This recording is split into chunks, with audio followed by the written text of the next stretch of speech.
hello again, and welcome to another exciting episode of the Stafford Media Channel. Got some good things happening today. Done a lot of different things throughout the semester, but this is where you're really going to get to put some Photoshop skills together, and you're really going to let them shine. All right, you can show me what you've learned thus far in the year. Sometimes I do this at the end of the semester. Sometimes I'll do it a couple times second semester. So I've changed it up where I do it. But yeah, this is where you really get to learn some serious Photoshop skills, and it's going to be fun. Assignment Surrealism. And I gave it to you previously. I'll go over it again for you to take a look at it. And one of the things I want to say is, number one, because some people can be overwhelmed by it, because it will be for sure the hardest thing you've ever done, photographically speaking, and then in Photoshop. Actually, taking pictures aren't that difficult, but putting it together it's actually not difficult. But people look at things and go, "Oh my gosh, that's just like super hard." It doesn't have to be. So Google Surrealism photography, and you can look and see, "Whoa, look at all those cool things! Look at all those cool things!" That's all weird, but people just go, "Oh my gosh, I don't think I can do that." You can do it. Trust me, you can do it. I always get great things from this assignment. So actually, let's take a look at what we're going to do in here. We are going to do, here's my screen here, I'm opening that in Photoshop. We're going to do one of those, and you might even look at that and go, whoa! So yeah, I made that a couple of days ago. And you might be thinking, I can never think of anything like that. That's just so crazy. And I hadn't thought of that idea either. And so I'll give you two pieces of advice in doing this assignment. Number one, look around in your house and find some interesting things. What kinds of things? Well, the second piece of advice I'm going to give you is, I could also call this in parentheses, it's surrealism, right? But I could also call it the person, place, or thing assignment. And I mentioned that in class, but we'll talk about it some more. If you absolutely don't have any ideas, just pull out a piece of paper, right? I got a notepad right here, just some scratch paper. Get a pen and paper and just write down a bunch of nouns: person, place, or thing, person, place, or thing, person, place, or thing, and just write down, just all kinds of different ideas. You guys all know what nouns are. You've been dealing with them since probably first grade. All right, book and glasses and iPhone, and person wouldn't be Joe or Bob or Sarah. It would be something like eyes, lips, hands. And see, I actually picked a hand. And when you Google surrealism photography, you'll see that most of the time it's just, nondescript people. Oftentimes a person might even be covering their face, or they have a hat or a veil on or something like that. And so you can use some really cool costuming if you can get your family members to go along with this. But if not, just selfies. This is my hand right here. Famous, huh? And then that clock face that you see there. And in surrealism photography, by the way, you see a lot of clocks and things like that, because a lot of it's about time and place and all that stuff. And so where'd that clock come from? That's that little clock over there on the piano right over my head there. And so yeah, it's just coming up with some cool ideas. And then the clouds themselves, I just went out on a cloudy day. Now, right now, there is not a cloud in the sky outside. And so if you're going to shoot this today, we'll talk about some ways that you could get things like that. But if you ever see a cloudy day, go take a couple pictures with your phone. I knew I was going to do this, and so there was a day when it looked like it was going to storm. It hasn't rained in forever here, but I went out and shot some pictures, and so that's just the sky right outside the house. Now, you might be looking at those birds going, oh my God, where did he get all those crows at? Kind of wanted an Edgar Allan Poe sort of look. And so we'll talk about that, but that's actually, did I shoot those crows? No. And this is where you're going to be able to, I'll call it cheat a little bit. Because, you drive around forever and not find crows like that. And one time you find them, you might not have your phone. So I'll show you how we can do that, but we do it with something called Photoshop brushes. So number one, I do not want you to just go to the internet and find some images. I want this to be stuff that you created. All right, like I said, I shot the hand, I shot the clouds, I shot the sky, but I wanted to add a little creepy, cool vibe to it. So I ended up grabbing these birds, and I did that by using something called Photoshop brushes. And so we'll check that out whenever we get to that point. So let's go ahead and get started. All right, so that's what we're going to create. And again, I made this, and it was fun, and it's all kind of scary and cool looking, sort of Edgar Allan Poe looking thing. All right, so what you're going to do is you're going to go to Photoshop. All right, so I am in Photoshop right now. If you haven't opened it yet, go ahead and open Photoshop and go to File, New. Getting some glare on my screen here, so I'm going to move myself over a little bit. The size that you create isn't all that critical, but I'm going to go ahead and pick. By the way, you can click through here, and if you look at new documents, it'll say photo or print or art and illustration or web or mobile or film and video. I use all those different things, especially I use film and video for my video class for certain things, and I use photo and print for this class. So you can just click on photo, and then you click on default Photoshop size, which is 7.5 inches. I mean, sorry, it's 7 by 5 inches. So it's a horizontal, but you could also make it a vertical. And then 300 PPI, all right? It's points per inch, so it's basically, pixels per inch. And so those are just little dots on the screen. Pixels are just dots. And pixels per inch is just dots on the screen. So there's 300 of them, so you want that, and that's considered to be high res, okay? So 7 by 5 by 300. And if those don't pop up, you can just dial it in, and when the number comes up there, you can just type in 7 right there, okay? And you'll notice how it says vertical or horizontal. If you want to make a vertical, you can do that. Notice if I click that little button right there, hey, it just moved that for me. And so I made a horizontal, so I'm clicking that right there. And I said background contents white. Create. So there it is right there. What I need to do is get all of my other images onto this, we'll call this my canvas. If I was making a painting, this would be like a blank canvas for me. So I'm going to put all my other images on here. So let's go ahead and start with the clouds.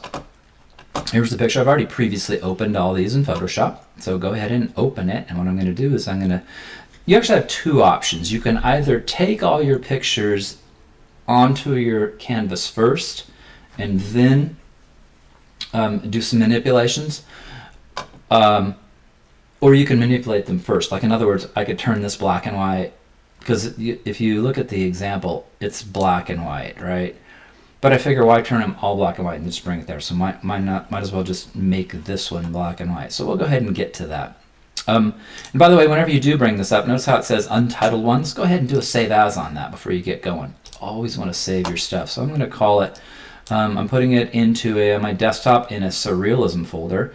So I'm going to call it Stafford _SURR2, because I already made one, so I'm going to call it 2. All right? So that's my brand new document there. So let's go ahead and bring these clouds over. And the way I'm going to do this is, you don't have to bring all of it over, but I'm going to go ahead and bring it all over. So you can go to Control All, or Select All, which is Control A. And you'll notice I have crawling ants going around the whole thing there, so I'm going to copy that. My copy command is right there. Start remembering these shortcuts, so they'll save you some time. It's Control C. And then I click to the thing I just made, and I'm going to paste it. You guys have copied and pasted before, so paste. And there it is. Now notice how it's not the exact same size as my image itself. There's a little bit of white showing, so you're going to probably have to resize things. So I do the resize command, and it is Control T, and it's that one right there, free transform. Remember that one, Control T. I take my finger and I put it on the Shift key, and it's going to let me resize it. Because see, I wanted to take out, notice there's a little blue sky right there in the corner. You don't want a blue sky. This isn't a blue sky kind of image. This is like a creepy, into the world sort of Edgar Allan Poe, we're all going to die image. And so I wanted it all creepy looking, so clicked it. I double click on it when I like the size, okay? All right, so there is my background. That was easy enough. And by the way, I'm showing you 2 techniques for doing this. I should have probably told you this before we really dove in. In terms of doing all of these surrealism things, like this one right here, if you learn 2 techniques, you can do any surrealism you want. And I'll go over and I'll show you a bunch of surrealism examples in class, and we'll review things. But if you just know 2 techniques, you'll be able to do anything you want to in Photoshop in terms of creating an image that looks like this. One of them is learning to cut things out. And so I cut the hand out off of the background. And the other one is being able to mask. And I'm going to show you both of those in this example, okay? Masking. All right, so I got the clouds. I am going to get the clock right here. All right, I can cut it out off of this one right here, or I can, actually let me do the clock last. I'm going to go back. Let me do the hand. I'm going to show you a couple different ways of doing this. All right, So there's the hand right there. Let me go ahead and select all. It's Control A. I am going to copy it, and it's Control C. Let's go ahead and click over to here, and let's do Control V. Oops, let me go back one. It didn't copy that, did it? Hand, there it is. All right, Control C, let's try that. I don't think I took my command there. And Control V is paste. All those are right there, by the way. Copy and paste. I'm just now trying to go a little faster, and so I'm using the shortcuts. Control is copy, Control C is copy, and Control V is paste. So I pasted that. Now you'll notice how it's sideways, so you need to learn to turn things on their side. So I'm going to just take this, and I'm going to go to Transform, rotate 90 degrees clockwise. You can also, now it came in at about the right size, but you can also do Control T as in Tom, learn that shortcut, and I can actually take it. Now see what my arrow is doing right now? This arrow will let me move things around. But if I want to twist it, see how it turns into a little sideways arrow thingy there? I can actually take it and I can twist it, so I don't have to just, I'm not stuck by like 90-degree increments. If I wanted it to be like that, I can do it like that. So I can do that right there. And is that about right? Sure. Doesn't have to look exactly the same. All right, so I brought it in here. And by the way, so I'm looking at my layer palette. It might be helpful on this assignment if you name your layers. So I'm going to call this one Clouds. You can see it in the picture on there in the little icon. This one's the hand. So always make sure you're, whatever you want to do, if you're trying to resize the hand, make sure you're clicking in the hand layer or whatever. So what I want to do is, you can see, here's my backyard here. I'm actually building this patio in the back. So I actually want to get rid of all those pictures of the rocks, so I just have my hand. Now if again, I'm really going to take this and hang it on the wall, and which actually the other one that I have is pretty cool, but I'm going to try and go a little bit fast for you guys, but I'll show you how I cut out the hand. There's multiple ways to do it, but you're going to want to be able to, remember I told you there's 2 different methods for doing surrealism things. One of them is you're going to want to cut things out off of the background, because I don't want the background, I don't want my half-built patio shown in the background, so I just want to take the hand off of the patio. So what I'm going to do is I'm going to use the selection method. Now there's multiple ways to do it. Sometimes I'll show you the polygon lasso tool or the lasso tool that lets you select things. But there's actually a pretty cool way of doing it, and it's right here with the quick selection tool.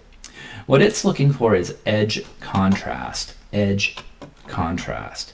So what I'm going to do is, if I click on the hand, click, make sure, like I said, I got to be clicked on the hand layer, and it kind of gives me that little target. So what I'm doing is I'm going to say, select all this stuff, and so you'll notice that I'm just clicking and dragging, and it's going, hey, do you mean all of this? I'm going to say, sure, how about all that too? Let's get that hand, and let's get that, and let's get that, and then it said, hey, how about all that too? And so it actually did a pretty good job. It's looking for edge contrast, but what it thought is, it said, is that part of your hand too? And yeah, how about that? Is that part of your hand too? So you'll probably have to use a combination of things. And so what I ended up doing is I'm going to fix this with the lasso tool, or I can actually fix it with this. Notice how I'm still using the selection tool here. If I just say, no, I didn't want this, so take that out. And so then it's still kind of looking for edge contrast. Take that out. But see, then it kind of chopped part of my finger off too. Let me zoom into it, by the way. Control +++ will let you do that. And then if I hold down the space bar, it turns into the hand, which lets me move. And I'm going to say, no, don't get that. You'll see how it's like, whoa, it's not great at doing it. But it's actually, it should get me in the ballpark. I'm actually doing, there's a little plus up here. See the plus and then the minus of this brush? So what I'm going to tell it is, well, let's see if we can be a little more accurate. I'm saying, let's get all of that. Let's, now I'm going to tell it, don't get this. And don't get that. Now you'll notice it's not great, is it?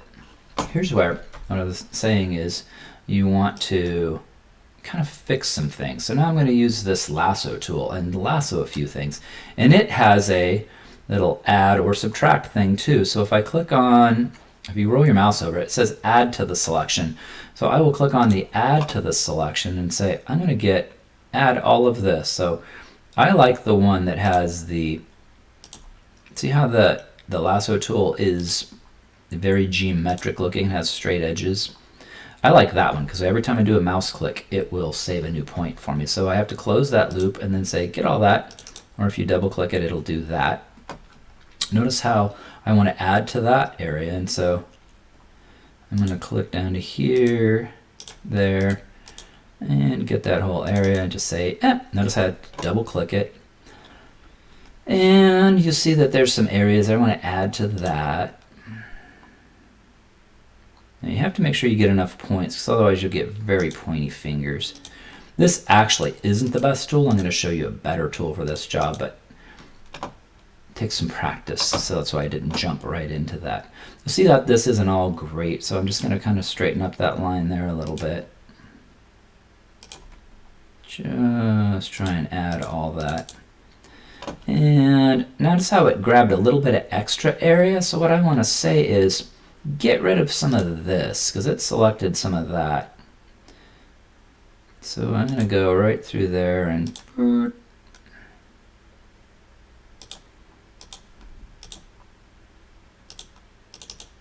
so that looks better now. And then same thing here. Now I'm going the opposite direction. I have the minus thing selected. I'm saying don't select any of these areas because you kind of missed it there. Now, if I'd probably thought about it a little bit more, I would have cleaned up. I would have picked a better background. So like if I could have put my hand up against, say, a dark wall, there's a lot of edge contrast that Photoshop can see, and so that some of these tools would work better. And so I want to add to this selection. So you have to keep going back and forth and saying, hey, let's get this. So yeah, I probably could have picked a better background because I picked a really busy background, but the light was pretty good in the backyard. So I said, all right, let's do that. All right, I'm almost done here. I need to add to that selection. So you just have to go through and try and get all those areas in there. I'm clicking on the space bar to look at the hand.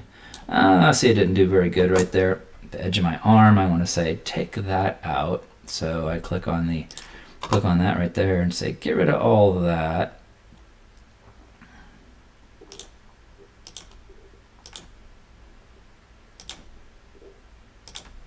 And then I notice I'm encapsulating this area and say get all of this and get rid of it. So then hey, it did a better job there, didn't it? Okay. Look at that, added a little extra there. So you can always, it doesn't have to be perfect on this first round, by the way. So you got rid of all that. All right, if I double click on the hand here, it will show the whole thing. Okay, so now I have my hand selected. And notice I'm in the hand layer right there.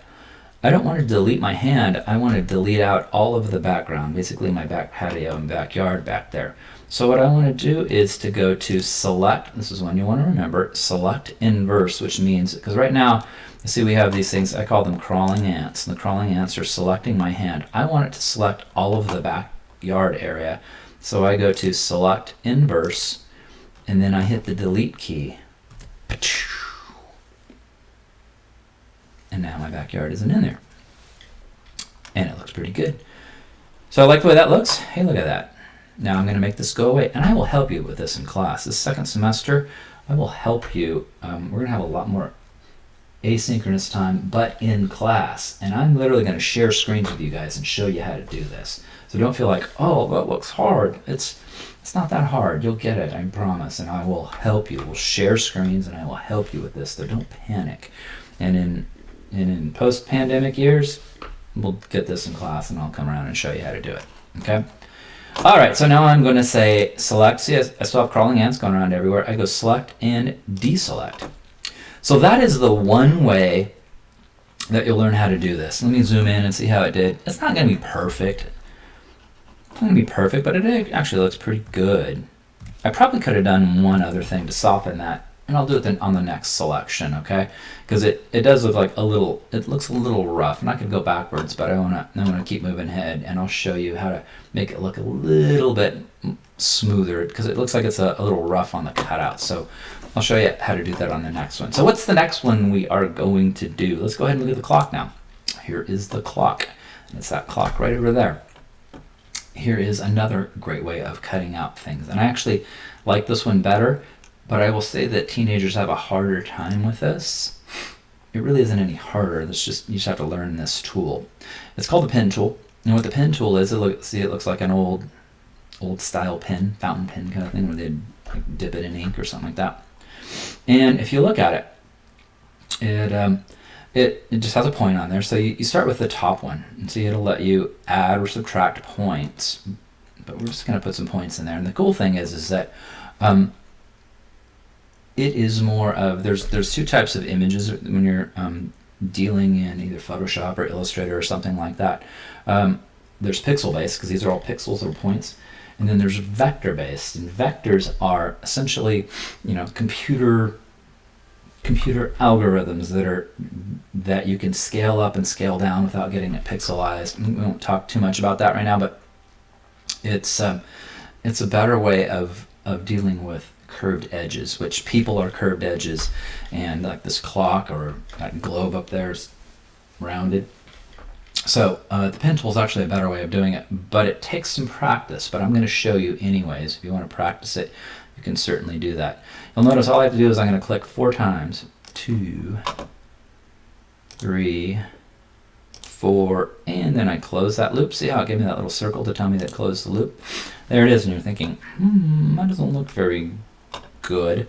But then you click to here, and then you say Convert Point Tool, and then what I'm actually going to do is take this, and I'm going to bend that line right there. Now I actually grabbed it and grabbed 2 of them at the same time, which I sort of didn't really want to do, but it ended up happening. So you see I'm actually bending it, and so you can actually take it and see I can adjust now just one side of it, and that was okay. That's why I didn't freak out when it did that. See how if I pull out, if I push in, it's going to go there. If I pull out, it's going there. So I get just a really, really very precise line. So if I click it right, yeah, I didn't click it right, and I missed the spot. So I'm going to just pull out to there. I'm looking there, but I kind of messed that one up, didn't I? So you'll kind of just have to finesse them, but you see how nice it is to get these nicely rounded, and just click in it and pull. Oops. And it's easy to mess up the other side, but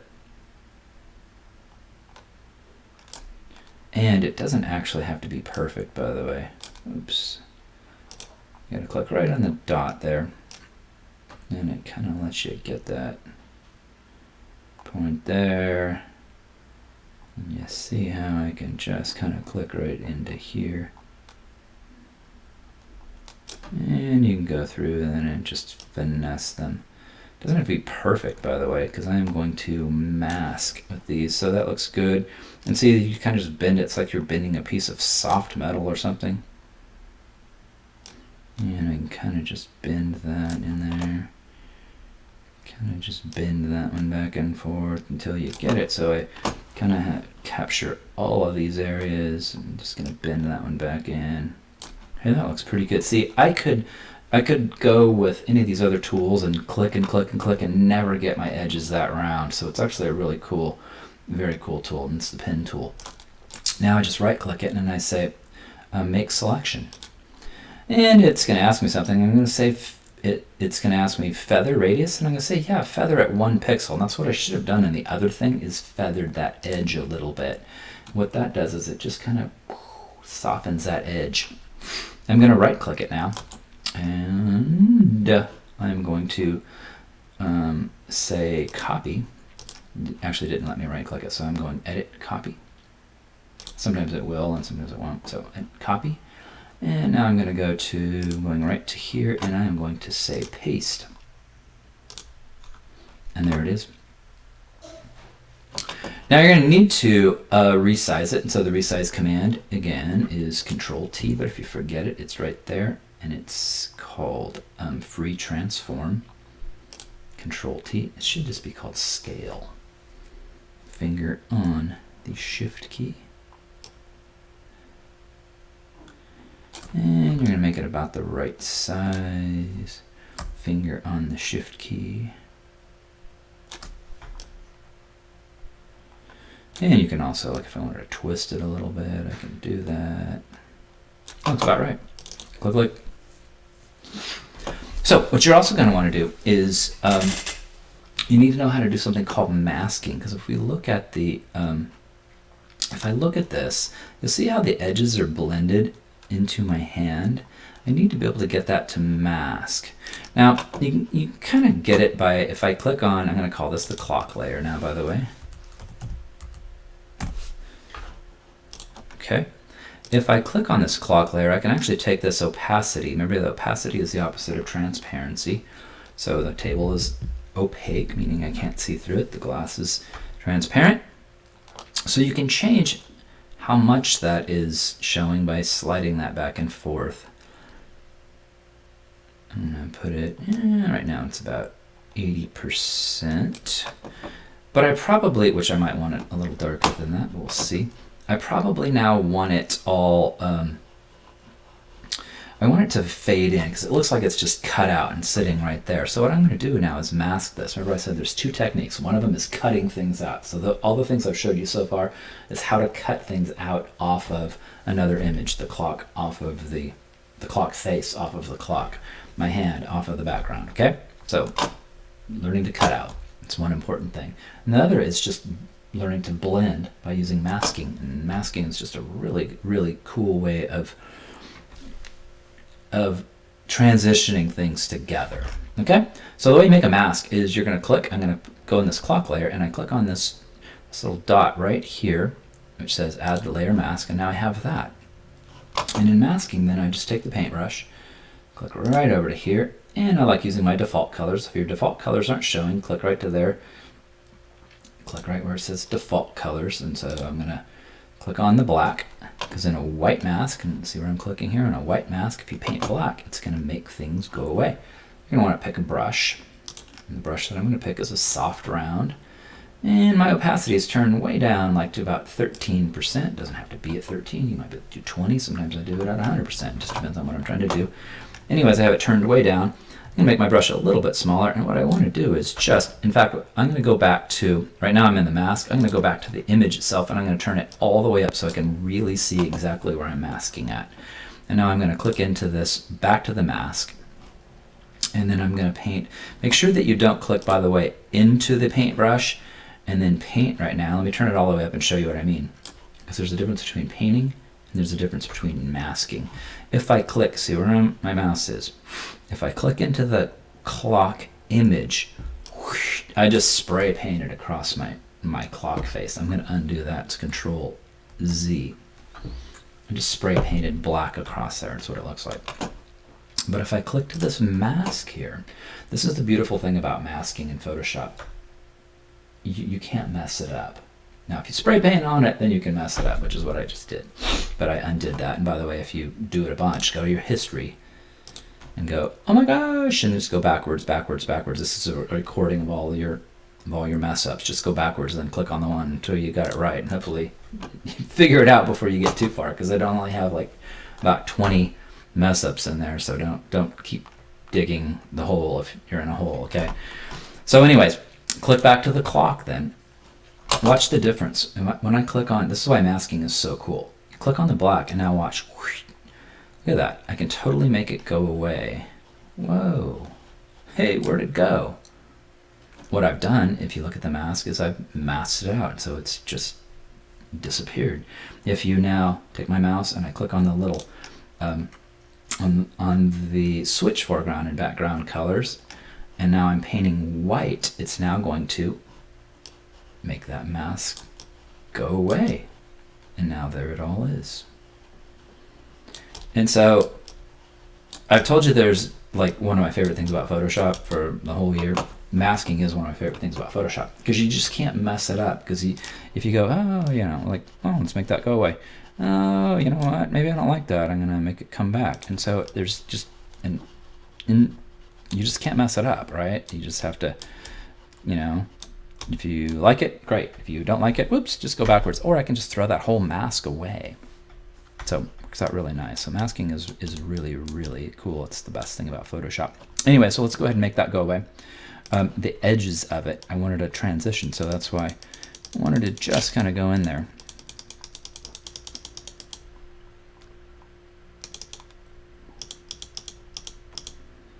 See how I'm just using this nice soft brush here? just kind of making that edge disappear like that. So if you said, oh, I want that to be a little more, I don't know, I don't want it to completely disappear like that, just go back in and paint it all back in. And there you go. So that's how I got the hand in there. All right, let's keep going so we can wrap this up here. All right, so that's how far we gotten. So how did I turn it all black and white? I basically went down to my adjustment layer and I clicked on black and white. And there it is right there. I just clicked in here and said, oh, let's do this a little bit. Remember I said you can slide this around and do some different things.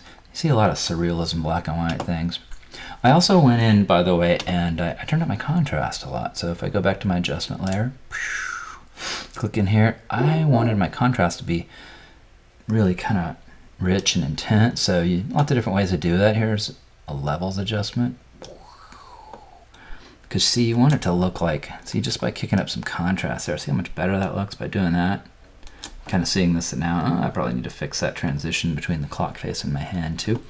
But I can go in and do that. So I just turned up my contrast. Forget, you can also do just something simple like I could have also done a brightness contrast. Just kick up your contrast higher. However you want to do it is fine. But see, already it looks better doing this. So what else did I do in my original? Let's go back and look at the original again. Yeah, definitely see it looks kind of dark and creepy. So let's keep going with that. Because see my hand, by the way, if like there's one thing that is like too bright, see like the contrast looks pretty good. And let me go back and click on this brightness contrast adjustment here. If I said let's kick up the contrast even more so it looks all kind of dark and creepy. So the sky's looking really cool. But like if my hand still is too bright, you can always go in, by the way, and adjust just one particular thing. And so the way that I did that, I would do that is you have to then click on like the hand layer and then go in and say image adjustments. And then you can just do brightness contrast. If you said, okay, I don't want it to be quite that bright. So you can just see how this is just affecting the hand and nothing else. Because like my hand kind of had a little more light. So that way you can just affect one thing without everything else changing. Okay, so what else did I do on here, by the way? All right, so I also painted in like a shadow back behind here, and you want things to look all, think Edgar Allan Poe, you want it to look all kind of creepy. So you can make yourself a shadow layer and a vignette. So I clicked in here. Let me go ahead and click all the way to the top layer, and I'm going to make a new layer. Let me call it vignette. Remember what a vignette is, guys? Vignette is just a way of darkening down your edges. And so I can basically just click to there, and I can just kind of paint my background edges in. So just pick black and turn the opacity way down, like maybe 12% is probably good. All right, so I'm just kind of doing that, just darkening that down so it's the end of the world as we know it. And I will start singing an REM song here. It looks like. And sorry, my phone's ringing there. I'm not going to take time to get that. And boom. See, got that all dark there. And I'm going to make another new layer too. I'm going to call it shadows. What do shadows do? Shadows allow you to get some kind of cool looking separation. And I'm out of time here on my recording. Hold on. And we're back. Okay, sorry. I upgraded my software and then I said, oh no, it's too big. Your recording's too big. But I upgraded it, so it should be. Anyways. Okay, we're almost done with this though. We have it like right to here. This is our surrealism here. I have it right to here. So what is missing from here to here? Now you notice the hand isn't exactly the same, but that's no big deal. You could do 10 of them. Each one might be a little different. So the birds are missing. How did I get the birds? The birds are actually what we call Photoshop brushes. Now, I don't want you going on the internet and like finding, you said, oh, I need a picture of a bird. I'll just Google it. Don't, because that's like, you run into copyright issues. You're not supposed to use other people's images. And that's number one thing. And the number two thing is that they aren't very good images. I mean, there's beautiful pictures on the internet for sure, but they're oftentimes very low resolution. And so you'll think, oh, it looks great. And then all of a sudden, if you want to print it out, it looks terrible. So I caution you against that. But what you can do is use something called Photoshop brushes. And so let me open a web browser here. I just Googled free Photoshop brushes. And this is one of my favorite websites that pop up for free Photoshop brushes. It's called Brush Easy. There's other ones out there, but I've used Brush Easy a lot. And there's all kinds of different things. Now, if it says premium, yeah, don't click on those. They want you to basically buy something. But like if you needed, say, a picture of lightning, you're not going to get lightning. We're not going to have any rain for a while here. You can download that one. If you wanted fog, you can probably get fog, but there's some really good fog. Or how about smoke? Don't light a fire in your backyard, okay? Or fire. Don't light a fire in your backyard. If you wanted something like that, you just download one of these brushes, and they're free, and they're good, and they're really high-resolution images. So do they have absolutely everything? No. Like if you said, I want a giraffe. Maybe there's a giraffe in there. I don't know.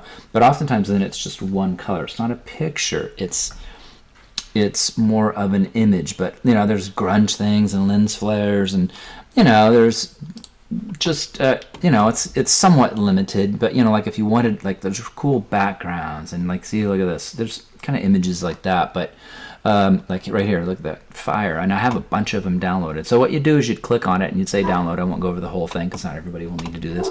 But you'd click on it and you'd download it, and then you'd have to install it in Photoshop. So I can actually show that in class if you guys go, oh yeah, I'm going to do that. Because watch, I've already installed them. So for the purposes of going relatively quickly with this demonstration, what you'll do is you'll create a new layer. And so I created a layer, and let's call it birds because I wanted the birds in there. And boom, there they are, birds. And then what I do is I will click then on the paintbrush, not that paintbrush right there, but this one right here, the brush tool. All right, the brush tool. And then you have to actually pick on the brush. So most of the time when I was masking, I was just using a regular brush. You'll use the soft round or sometimes the hard round. And that's hard round is the edge softness or hardness. Okay, so then I've already installed them. So I can show you guys how to install, but I have some other things. Look, I have buildings and textures and smoke brushes I've used in other demonstrations. But then I downloaded these called high-res bird brushes. Now, some of them are a little hokey looking, right? It's like seagulls. I don't want a seagull. So you'll just kind of have to click, and you can't see what they are, so you just have to try it. All right, so I clicked, and I can't remember which one I used. I think I used, let's see. I think there's something called, my computer's going a little slow here. Ibis? What the heck is an ibis? Type of brush, obviously. Eagle, sitting birds, swarm. I think that's the one that I picked. And see, like, that's not too many there. That was swarm 1. But then I did swarm 2. They look like they're headed somewhere. I wanted birds that look like they're kind of looking like, ooh, hey, I think that's the one I picked. So I think I picked swarm 3, but there's other ones. And you see how there they are right there. You can also change see how it looks like they're all headed off to the left? I didn't necessarily want that. So what I wanted to be able to do, and you have to click on, like if you click on this thing right here, it'll bring up your brush parameters, if you will. And so you can actually change the angle of the birds. So like, let's see. There they are right there. I don't know if this is the exact one that I picked, actually, to be honest, but it works for the purposes of this. And you can also then click on spacing. So if I wanted them a little tighter, I can do that. If I wanted them to loosen up a little bit, see how they just kind of change in there. But there they are right there. Now that I'm looking at this, I'm pretty sure it wasn't the one. And you can also change the size of it, by the way. So see there, they're small, and most of the time you're going to want them to be quite large. Still too small. I think they're at like I'm gonna type 1200. And now they're bigger. They're still too small. And let's go 2000. And now they're about the right size. So then you kind of just click off that to make this thing go away. Beep. Brush settings. Boom. Go away. And then you want to, I'm in my own layer, and I click black. And it's kind of hard. I'm clicking off there, right there. I want to make sure I'm painting black for these guys. And here we go. I'm going to click and boom. Hey, where'd they go? They're not there. What happened was my opacity is turned down, so I'm going to undo that. And I'm going to trying to click up into the top here. Sometimes it'll kind of get away from you a little bit. And I want to make sure that I am all the way at 100%. And now if I'm painting 100% black, boom, there they are. Now, are those the exact birds? No, but, you know, that's kind of them right there. Now I'm going to click on the Move tool. And the brushes are all kind of stuck right there. There they go. And so now you can kind of move them and put them where you want. Come on, guys. My computer's going way slow. Alright, so I'll move them around. You can also twist them a little bit. You see how some of these guys, they're off the edge. But that's okay. I'll make them go away so I can resize them. It's Control T. And I can twist them around a little bit. And I can make them a little bit bigger. So they're kind of going off the screen there. So all that's there. Now I could rebrush these and I could fix these guys because I'm pretty sure all of them are in there. But I can also just show you that you'll want to mask some of them out sometimes. So I'll click back on the mask, but I need to use a regular brush. So you have to click all the way to the edge. And I'll click all the way up and go to the soft round. And let's make this a lot smaller. And now here's my birds right here. I create a mask on those. Boop. And there it is. And so what I'll do is I will just make that go away.